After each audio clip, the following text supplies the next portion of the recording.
En 1965, le Code du travail se réécrit et avec lui l'histoire des femmes françaises. Le droit de travailler sans l'accord d'un mari tombe et c'était notre dernier obstacle à l'autonomie financière. Pourtant, seulement 18% des femmes franchissent le cap de l'investissement. Bienvenue sur Fortuné, le podcast qui change la donne.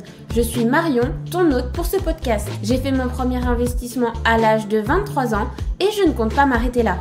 Et toi, es-tu prête à rejoindre le mouvement ? Bonjour à toi, chère auditrice. Nous sommes déjà le 6e jour du lancement du podcast. J'espère que les premiers épisodes t'ont plu. On a déjà parlé de beaucoup de choses, de gestion des finances, de crypto-monnaie, de mindset, de maternité et d'immobilier. Aujourd'hui, évidemment, nous abordons le sujet de la bourse. Même si tu es une totale moldue au niveau bourse, que tu n'as jamais investi, que tu ne comprends rien quand les experts parlent, cet épisode est fait pour toi. L'objectif est de toujours prendre un vocabulaire le plus simple possible pour te faire comprendre le monde de la bourse. Car encore une fois, il n'y a rien de très compliqué. Alors j'espère que tu es prête à te lancer, monte le son et c'est parti! On va dans un premier temps essayer de comprendre la bourse, le marché boursier, l'environnement de la bourse en général. La bourse, c'est un petit peu comme ton supermarché. C'est un marché où tu peux acheter différents produits. En bourse, on appelle ça des actifs financiers. C'est un mot plus compliqué pour simplement dire qu'il y a plusieurs produits différents, différentes catégories de produits que tu peux acheter contre de l'argent ou revendre contre de l'argent. Dans ce marché, tu as donc des actions, des obligations et des fonds d'investissement, des ETF aussi. Ce sont les grosses catégories de produits que tu peux y acheter. Mais on y reviendra un petit peu plus tard dans cet épisode pour t'expliquer la différence entre chacun. Quand on parle de bourse, tu as peut-être déjà entendu des experts ou à la télé, aux informations, parler du CAC 40. Voire du Dow Jones ou du Nasdaq. Quand on est moldu, ce sont des termes qui nous parlent pas trop et pourtant ce sont des termes que l'on entend souvent. Le CAC 40, pour faire simple, c'est le regroupement des 40 entreprises françaises les plus importantes. Tu peux décider d'investir dans des actions directement dans telle ou telle entreprise et de faire ta popote. Tu peux aussi investir sur un indice qui reproduit les résultats moyens de l'ensemble de ces 40 plus grandes entreprises. Donc tu peux investir sur l'indice CAC 40 qui va refléter la moyenne des résultats des 40 plus grosses entreprises françaises. Tu as la même chose aux États-Unis et dans ce cas-là, ça ne s'appelle pas le CAC 40 mais le Dow Jones et ça regroupe les 30 plus grandes entreprises américaine. Le Nasdaq, lui, il est célèbre pour regrouper de nombreuses entreprises technologiques. De premier plan, bien évidemment. Les experts, ils regardent beaucoup ces 3 gros indices parce que ça donne une idée générale de la performance du marché boursier au global. C'est un petit peu ton appli météo. Ton appli météo, elle te dit apparemment demain, après-demain, la météo qui va faire, la température, est-ce qu'il pleut, est-ce qu'il fait beau. Bon, et ben en bourse, tu regardes les indices CAC 40, Dow Jones et Nasdaq et tu vas un petit peu obtenir des prédictions de comment se porte le marché. Pour savoir si tu es dans un crash, une zone plutôt calme ou si tu es dans une période de croissance. Par exemple, cette année nous sommes en 2024. En théorie, le marché boursier risque d'avoir quelques complications au vu de la situation économique. Par contre, en 2025, ça sera un petit peu plus sympa. Mais voilà, tout ça, ce sont des prédictions. Quand tu regardes les plus grands, ça nous donne un peu la température. Si les plus grands vont bien, tu peux espérer que le reste de l'économie se porte plutôt pas mal aussi. Mais le plus important, c'est que quand les plus grands ne vont pas bien, ou ne font pas les rendements attendus, ou pas aussi haut que ce qu'on leur connaît, eh ben on se dit mince, qu'est-ce que ça va donner sur les plus petites entreprises et donc sur le marché économique qui se trouve en dessous, donc à notre échelle. Eh ben ça s'annonce plutôt compliqué. Voilà un petit peu pourquoi tu entendras beaucoup parler de CAC 40, de Dow Jones et de Nasdaq. Maintenant, voyons un peu pourquoi il est intéressant d'investir en bourse. Tu as plusieurs raisons. Déjà, quand tu investis en bourse, normalement, son potentiel de rendement est plus élevé. Si le terme potentiel de rendement, ça ne te parle pas énormément, pas de problème. Quand tu mets de l'argent sur ton livret A. Chaque année, on va te verser des intérêts. 1%, 2%, 3%, un peu plus, ça dépend des livrets et des années. Ça, je pense que tu vois de quoi on parle. Et bien le 1%, 2%, 3%, c'est ça un rendement. C'est quand je pose 100 € quelque part sur ce livret, dans un an, combien de pourcentage de rendement, combien d'euros je gagne. Sur un livret, le potentiel de rendement, il est faible. Il est même le plus souvent inférieur à l'inflation. Donc en réalité, on perd du pouvoir d'achat plutôt que d'en gagner. C'est une fausse impression que de penser que de placer en livret A te rapporte de l'argent. Donc forcément, celles et ceux qui aiment investir en bourse, c'est pour essayer d'avoir des rendements plus élevés que sur un simple livret et dans l'objectif d'avoir du rendement plus élevé que l'inflation et donc de gagner en pouvoir d'achat, de gagner de l'argent plutôt que d'en perdre tout simplement. On est bien d'accord que tout ce qui a un potentiel de rendement plus élevé a également des risques de perte de ton capital plus élevés. Ça va avec. Sinon, on serait tous déjà riches. On est bien d'accord. Quand on se forme un peu à la bourse et qu'on commence à investir, tu vas te rendre compte qu'il peut être assez simple ou pas trop compliqué d'espérer un rendement boursier moyen sur le long terme entre 7 10%. Ça peut être plus, ça peut être moins aussi, tout dépend des années et bien évidemment des situations économiques. Mais on y arrive, la majorité des investisseurs investissent en bourse pour se créer un patrimoine long terme. Et comme les crises économiques et les phases de croissance économique sont des cycles, ça va et ça vient, en réalité sur le long terme, ton rendement est lissé et même si tu as des années où ça a moins performé et des années où ça a cartonné, tu vas pouvoir espérer peut-être sur 10, 20, 30, 40 ans si tu commences jeune à avoir un rendement suffisamment élevé entre 7 et 10%. Puisque c'est un bon investissement pour du long terme, ça sert beaucoup pour préparer les grandes étapes de la vie, notamment la retraite. Ce sont de très bons placements pour se faire un bon complément de revenu à la retraite. Ça peut également financer des études peut-être assez coûteuses pour tes enfants si tu as pris le pli de commencer assez tôt et que donc tu as pu mettre de côté et fabriquer des rendements assez intéressants. C'est sûr que si tu te mets à placer en bourse 5 ans avant le départ en études de ton enfant, je ne suis pas sûre que la bourse sera ce qui va te sauver la mise. Mais si comme moi tu t'y es mis avant même d'avoir des enfants, autant te dire que le temps que tu en aies, puis le temps qu'ils grandissent et qu'ils aient besoin de financer tes études et que tu aies envie de financer ces études, parce que tu peux aussi te dire que je garde tout pour la retraite, ça c'est à toi de voir, et bah ton patrimoine boursier il aura déjà bien travaillé et il aura fait normalement de sacrés gains. Pour certaines personnes, investir en bourse, ça va être pour profiter des avantages fiscaux liés à certains produits d'investissement. On le reverra dans une autre partie de ce podcast, mais selon avec quel compte tu investis, tu as plus ou moins d'avantages fiscaux. On récapitule. La bourse, c'est très intéressant si tu veux investir sur le long terme ou si tu veux chercher certains avantages fiscaux. Ça t'offre normalement des rendements plus élevés que si tu les avais tout simplement laissés sur un livret A ou un livret bancaire classique. Forcément, tu prends peut-être un peu plus de risques, mais c'est encore assez raisonnable. Voyons maintenant les différents types d'actifs ou types de produits que tu peux acheter en bourse.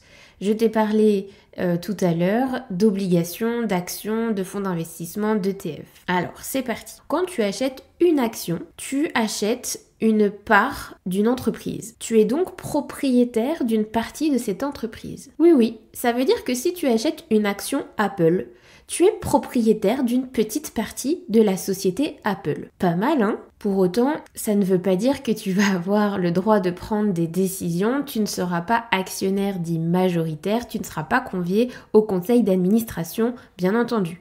Maintenant, si tu venais à acheter de très grosses quantités d'actions de cette entreprise, oui, tu pourrais le devenir. Mais alors là, normalement, je pense que tu n'écoutes plus ce podcast, c'est que tu as déjà tout compris. Le deuxième produit possible, ce sont les obligations. Ce sont des créances émises par des entreprises ou des gouvernements.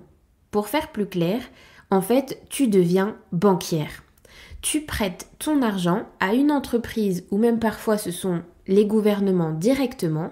Contre cet argent que tu leur as prêté, ils te devront des intérêts. Ce sont donc des actifs un petit peu moins risqués qu'une action, puisque souvent on s'attend à ce que les entreprises puissent rembourser leurs créances. Par contre, le taux d'intérêt, lui, est fixe. C'est un peu comme quand tu prends un prêt à la banque pour t'acheter une maison ou un appartement. Donc les rendements sont un petit peu moins élevés que si tu avais potentiellement acheté des actions. Encore une fois, plus tu prends de risques, plus tu peux espérer avoir de forts gains, mais aussi plus tu peux perdre ton argent. Donc les obligations sont un petit peu plus sûres, donc on s'attend à avoir un rendement certainement plus élevé que ton livret A, encore une fois, mais un petit peu moins que si tu avais investi en actions.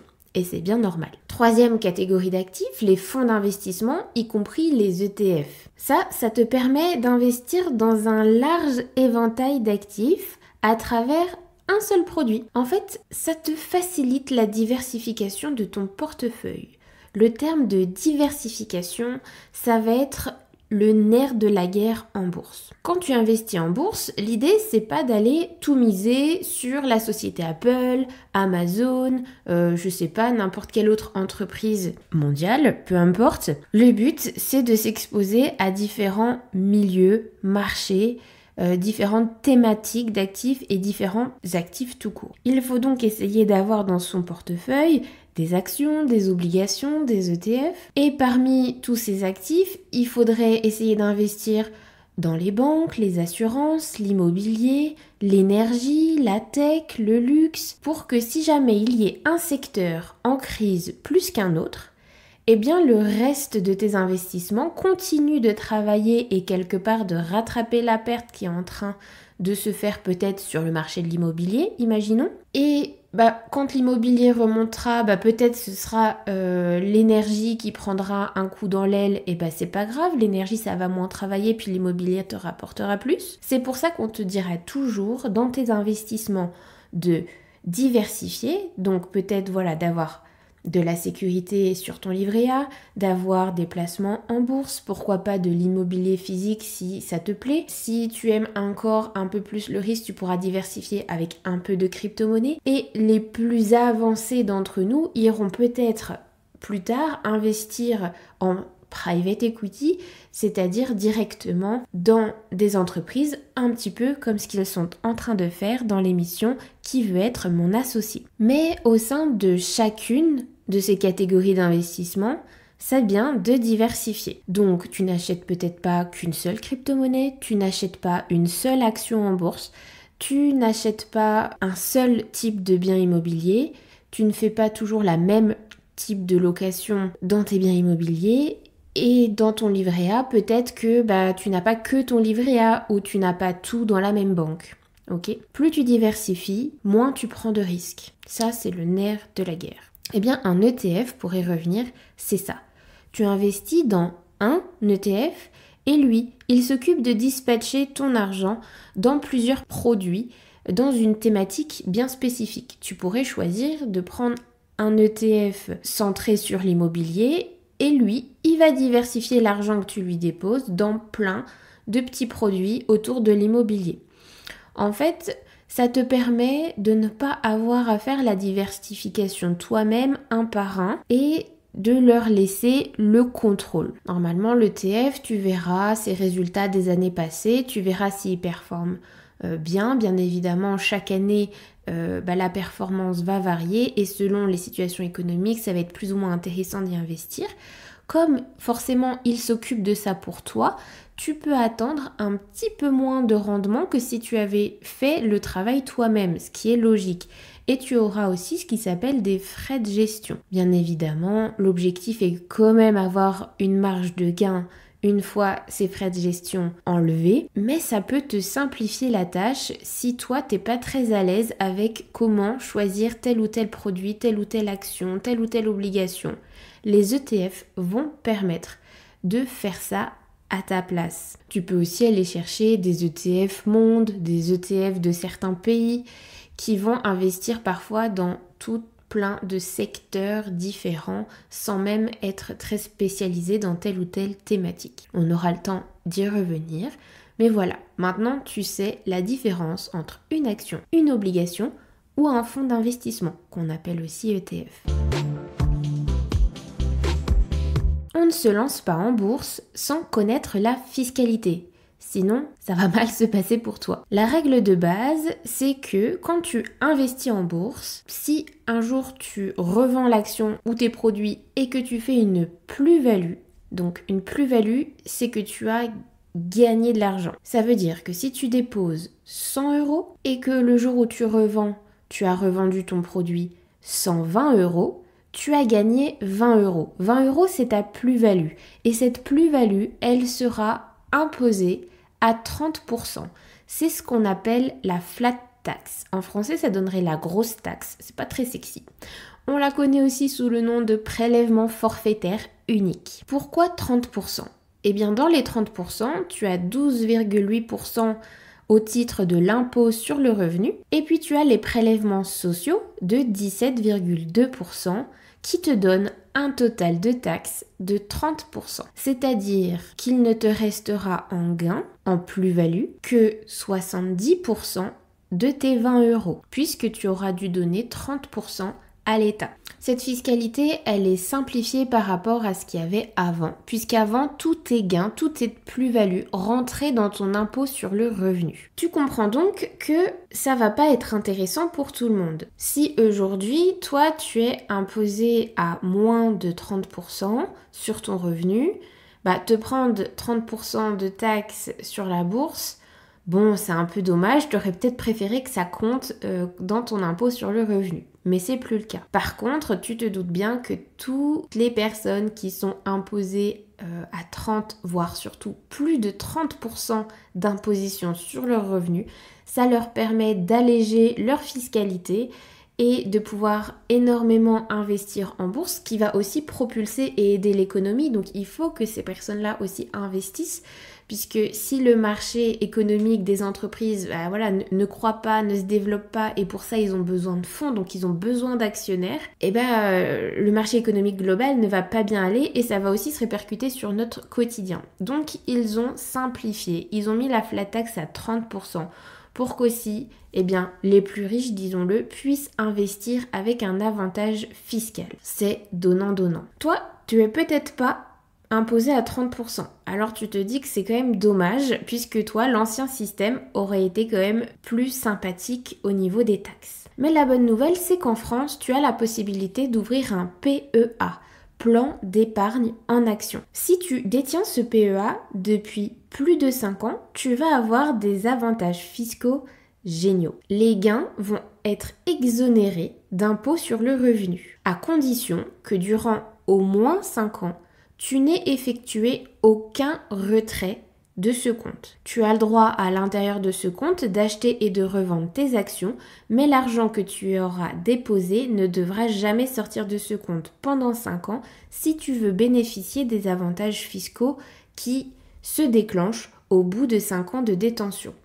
Donc moi je t'encourage vivement, si la bourse t'intéresse, à ouvrir ton PEA rapidement, même si tu ne l'utilises pas tout de suite, puisque c'est à partir de la date d'ouverture que le décompte des 5 ans commence, même si tu ne l'utilises pas tout de suite. Ce PEA te permettra de déposer 150 000 € maximum, hors gain, juste toi tu pourras déposer 150 000 € et les investir et faire travailler cet argent dans le marché boursier qui s'ouvre au PEA, qui sont essentiellement des actions françaises et européennes, même si on peut réussir à aller trouver des ETF mondiaux d'autres pays, ça c'est tout à fait possible, mais sinon ça sera essentiellement des entreprises françaises. Tu pourras donc retrouver toutes les entreprises du CAC 40 évidemment. Dans ce PEA, souvent ça ouvre également la partie PEA-PME qui est destinée à l'investissement des PME, donc des plus petites entreprises et des ETI, et ça va bénéficier des mêmes avantages fiscaux que le PEA classique au bout de 5 ans de détention. Voilà, simplement, une entreprise du CAC 40, tu pourras pas l'acheter dans ce PEA-PME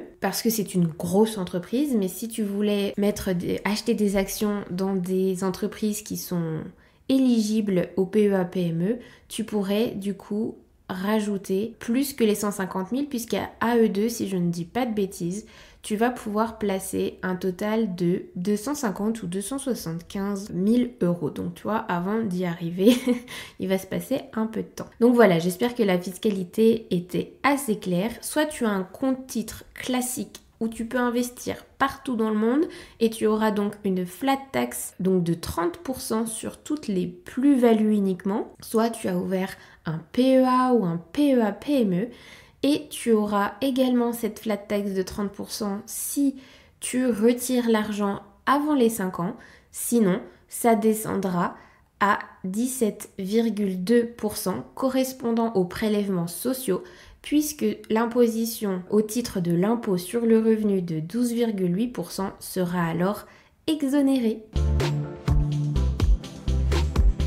J'espère que cet épisode était clair et que j'ai utilisé un vocabulaire suffisamment simple pour que tu puisses comprendre toutes les bases de la bourse. Ça nous permettra dans les épisodes suivants d'aller encore plus loin. Peut-être que tu te demandes si la bourse est faite pour toi ou non. Pour t'aider à trancher, pour t'aider à avancer et pousser cette réflexion, n'hésite pas à télécharger le template Notion que j'ai mis dans la description de cet épisode ou dans toutes les biographies de mes réseaux sociaux pour t'aider à déterminer quel est ton profil d'investisseuse, où en sont tes finances personnelles, quels sont tes objectifs financiers personnels et quelle est du coup la meilleure stratégie à adopter pour que cela te convienne et t'aide à répondre à tes objectifs. Encore une fois, l'objectif n'est pas de copier la voisine ni même ce que moi je fais, mais bien de déterminer quelle est la bonne stratégie pour toi et uniquement toi. Alors si ça t'intéresse, ce template, il est disponible